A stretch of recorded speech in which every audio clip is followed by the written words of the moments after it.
Yo tout le monde, c'est Bartok sur vidéo par rapport au match Barça-Bayern, le score de 0-3. Mais donc pour le Bayern, bien évidemment.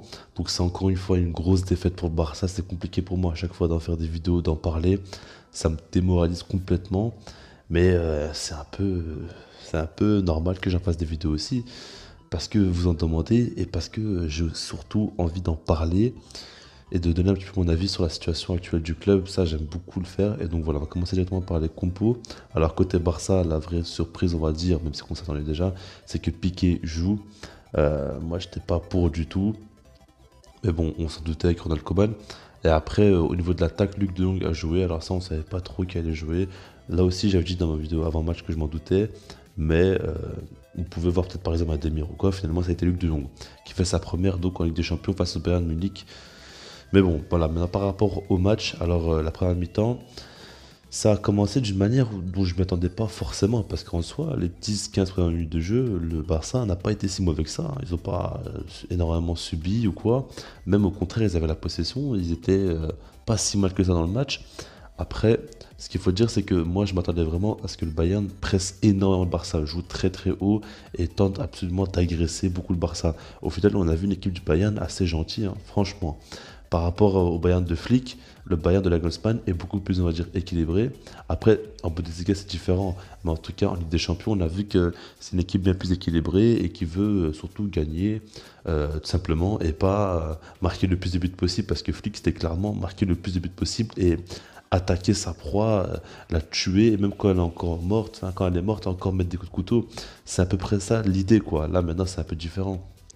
Après, ce qu'il faut dire, c'est qu'il y a quand même un but qui est tombé. À la 34e minute de jeu, c'est Thomas Müller qui a marqué. Donc c'est dommage parce que c'est une frappe déviée. Donc Eric Garcia, voilà, il veut la contrer. Donc il met son dos et au final, ça rentre quand même. Et du coup, Ter Stegen ne pouvait rien faire là-dessus. Et Ter Stegen, d'ailleurs, j'avais hâte de voir ce qu'il allait donner dans ce match-là. Au final, j'ai pas trouvé qu'il a été si mauvais que ça. On en reviendra plus tard. Mais voilà, donc là, Thomas Müller qui marque. Là, on se dit, bah, déjà, il se passait pas grand-chose en gros, c'est-à-dire que le Bayern était un petit peu au-dessus, ils arrivaient plus facilement à se créer des occasions, le Barça n'arrivait pas à avoir de frappes cadrées, je pense même que tout le long du match ils n'ont pas eu une frappe cadrée, mais après ça je suis pas sûr. Mais voilà quoi, après ce qu'il faut dire, c'est que là le but il fait mal au Barça, et directement après le but on a vu que le Bayern a voulu à tout prix remarquer tout ça, ils n'ont pas réussi, mais ce qu'il faut dire c'est qu'en deuxième mi-temps, on va parler directement des buts, hein, après on parlera du match.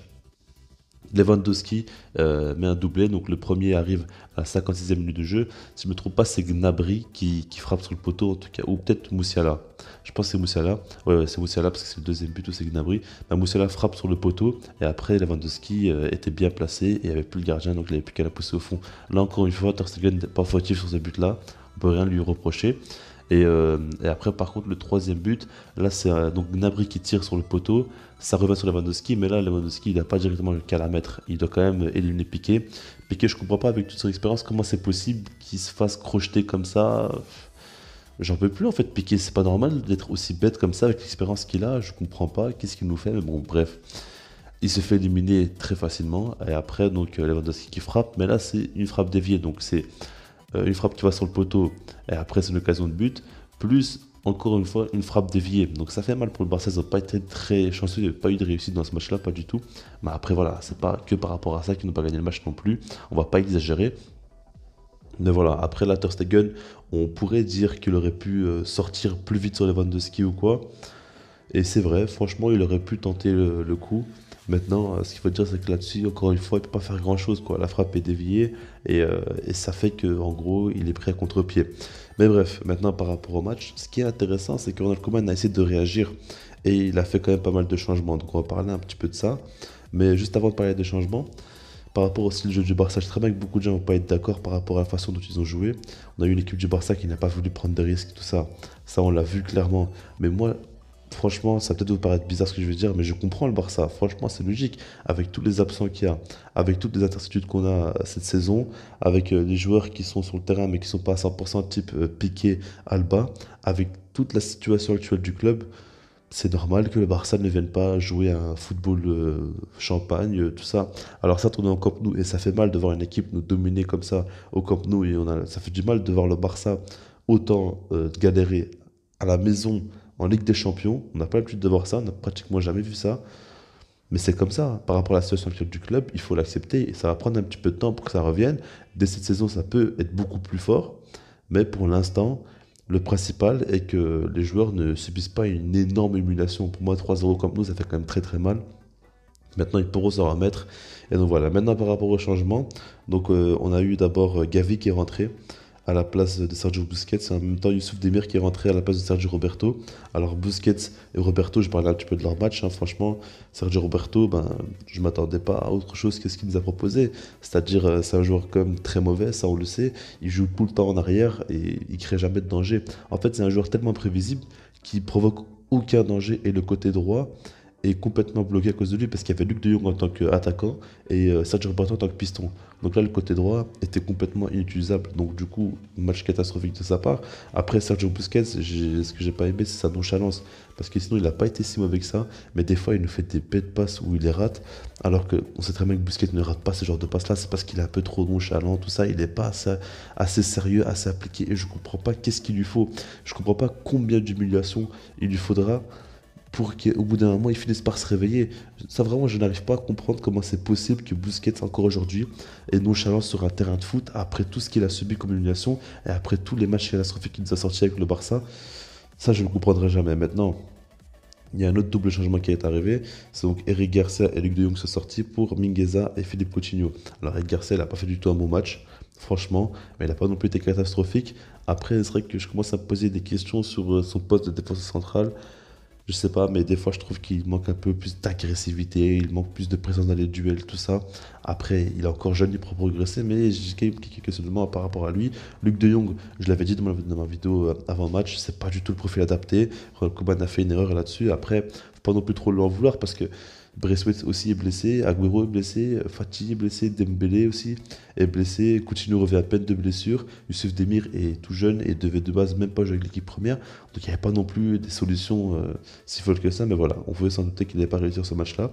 Et puis Jordi Alba, Jordi Alba, je mets l'image, je pense que vous comprenez un petit peu son match, où il n'a pas été si catastrophique que ça non plus, mais quand même, hein, parce que moi quand je dis pas si catastrophique que ça, c'est qu'il n'a pas non plus en fait, c'est pas à cause de lui qu'on a encaissé des buts, tout ça. Et ça, déjà, ça me fait plaisir. Je suis arrivé à un stade comme ça où Jordi Alba, tant qu'il nous détruit pas défensivement, ça me fait déjà plaisir. Même si il y avait un moment donné où Sané était juste devant lui, il a réussi à frapper. Enfin, normalement, à aucun moment, il doit le laisser frapper. Enfin, il était très mauvais quand même défensivement. Mais le problème, surtout par rapport à ses centres. Il en a raté 4 ou 5, mais c'est pas normal en fait. Ces centres-là, il fait un petit peu des centres au hasard. Et quand il n'y a pas Messi, c'est pas faire un centre normalement. C'est pas normal, il est catastrophique. Comment vous expliquez qu'un jeune de 17 ans arrive sur le terrain, Alejandro Balde, et apporte plus que Jordi Alba qui a 4 de l'équipe. Et comment vous expliquez aussi qu'il est complètement explosé à la fin du match, il n'arrive plus à respirer et il est en train de suffoquer. C'est pas possible, c'est pas un joueur professionnel, ça c'est pas un joueur pro du FC Barcelone qui est considéré comme un 4, c'est pas possible, c'est pas le quatrième capitaine du club quand même, respectez un petit peu le FC Barcelone, mais bon. Maintenant par rapport au joueur entré, Gavi, moi j'ai beaucoup aimé sa mentalité, j'ai beaucoup aimé comment il est agressif, comment il récupère des balles à chaque fois, et on sent que techniquement il est très fort. Après c'était pas le match pour briller, mais pour moi il va falloir qu'il ait du temps de jeu cette saison, notamment à la place d'un certain Sergio Busquets. Après Youssouf Demir, on a vu qu'il subit pas trop la pression. On le voit. Après, il en fait un peu trop. Quand par exemple il fait la passe pour Ter Stegen sans regarder, il veut nous impressionner, il veut montrer qu'il subit pas la pression, tout ça. Ok. Maintenant, quand il a fait sa perte de balle et qui a mené à un but, bah là voilà, c'est ça le défaut et c'est ça que Yves Demir doit corriger quoi. C'est bien de faire le malin tout ça, maintenant c'est pas trop le match, c'est pas trop le moment. Après il a quand même fait une bonne entrée, il a apporté des choses, il a osé dribbler, il a osé tenter des choses et il y en a très peu dans ce match-là qui ont osé tenter. Donc là ça il faut quand même le souligner. Après Oscar Mingueza, entrée assez neutre. Philippe Coutinho, il a tenté deux frappes. J'ai l'impression que Coutinho, il sait que faire une chose, c'est des enroulés lucarnes opposées. Il sait faire que ça, j'ai l'impression. À part ça, qu'est-ce qu'il sait faire, Philippe Coutinho? Donc voilà, on verra plus tard ce que ça donnera, mais voilà. Maintenant, j'aimerais aussi parler pour terminer de Memphis Depay, qui m'a déçu dans ce match-là, je vous le dis clairement. Alors, on peut pas trop l'en vouloir, il était clairement seul en attaque. Il n'y a pas non plus à blablater pour rien. Maintenant, le truc, c'est que pour moi, il n'a pas assez fait de mouvement, peut-être pas assez été, on va dire, il s'est pas assez proposé, quoi. C'est ça que je le reproche un petit peu. Des fois, je trouve qu'il était un peu trop statique et ça, c'est pas normal. Après, quelques fois, il a fait quelques petits dribbles, tout ça, mais il a quand même fait pas mal de pertes de balles. Et pour moi, c'est un match quand même mauvais de sa part. Il n'a pas été au rendez-vous. Comme tu sais qu'au niveau de l'attaque, il y a beaucoup d'absents et que le seul joueur sur lequel on peut vraiment compter, c'est Depay, et ce joueur-là rate complètement son match, bah c'est dur quand même, c'est très dur. Maintenant, voilà, le Barça perd 3-0, certes, ça fait très mal. Maintenant, ce qu'il faut se dire, c'est qu'il y a quand même des jeunes qui ont un gros talent. On l'a vu, ceux qui sont rentrés au cours de match, c'est pas, c'est pas des bêtes joueurs, quoi. C'est des joueurs qui sont très jeunes. On va dire Gavi et Balde notamment, ils ont chacun 17, non, ouais, 17 ans.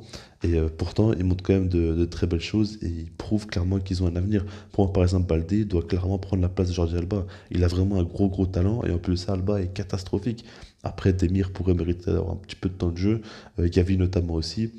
Oscar Mingueza mérite bien plus sa place en défense qu'un Piqué par exemple. Et donc voilà, après il y a aussi Araujo qui a fait un gros match. Ter Stegen n'a pas fait un si mauvais match que ça, il n'a pas non plus été bon. Mais voilà, par exemple, l'arrêt qu'il fait sur la frappe de Sané, c'est intéressant. Et ça, ça fait longtemps qu'on n'a plus vu gagner un duel dans un match important comme ça. Donc ça, il faut quand même le souligner parce qu'on souligne beaucoup les moments où il est très mauvais. Mais quand il est un petit peu bon, il faut aussi le dire. Mais voilà, bref. Je sais pas comment ça s'est passé par rapport à ce match-là. Sinon, moi je vous dis peace.